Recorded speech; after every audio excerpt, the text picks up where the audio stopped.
Stage one is revaluing gold. Now, I've talked about this before, but I'm going to go through it really quickly for anyone who doesn't know this. In 1973, Congress fixed the official price of gold to $42.22 an ounce, and then everyone just forgot about it. It's never been updated in 53 years. So on paper, the biggest gold reserve on the planet is worth only $11 billion. But at today's actual market price, which is around about 4,100, it's truly worth 1.08 trillion. So there's this $1 trillion gap sat between those two numbers.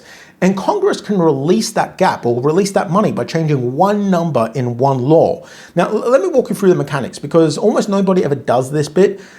So the Treasury never has to sell gold.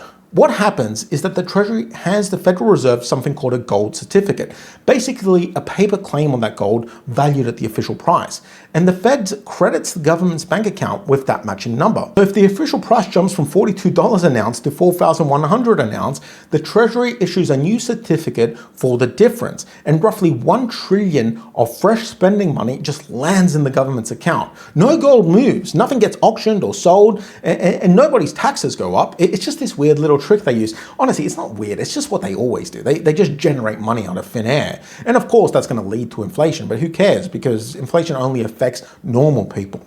Now, this is only $1 trillion though, against $40 trillion in debt. It's really not going to do much. That's why this is only stage one. So let's discuss stage two, because this is where the real work happens.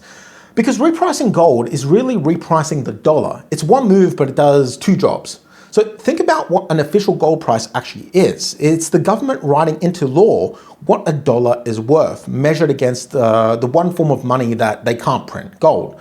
So they mark gold up to $5,000 an ounce, for example, or with their official number. The bookkeeping profit jumps to about 1.3 trillion. And that's still a footnote against the debt. But the real move is that the dollar just officially lost about 18% of its value against gold overnight by design.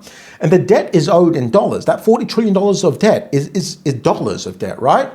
So the gold pile never has to cover the $40 trillion. The gold price just has to shrink the dollars it's owed in. I know this is complicated, but if you run the maths on this, an 18% devaluation quietly wipes out about $7 trillion of what debt is really worth, more than 5 times what the bookkeeping profit brings in, right? So the debt still gets repaid technically in full, just in dollars that buy less every single year. And the people who eat the difference are savers, wage earners, and anyone sat in cash or bonds. Anyway, guys, if you want my full take on this, make sure to click on the video that's popping up on your screen somewhere here. I made a full video about this subject, so just give it a watch and tell me what you think, and I'll see you in the next one.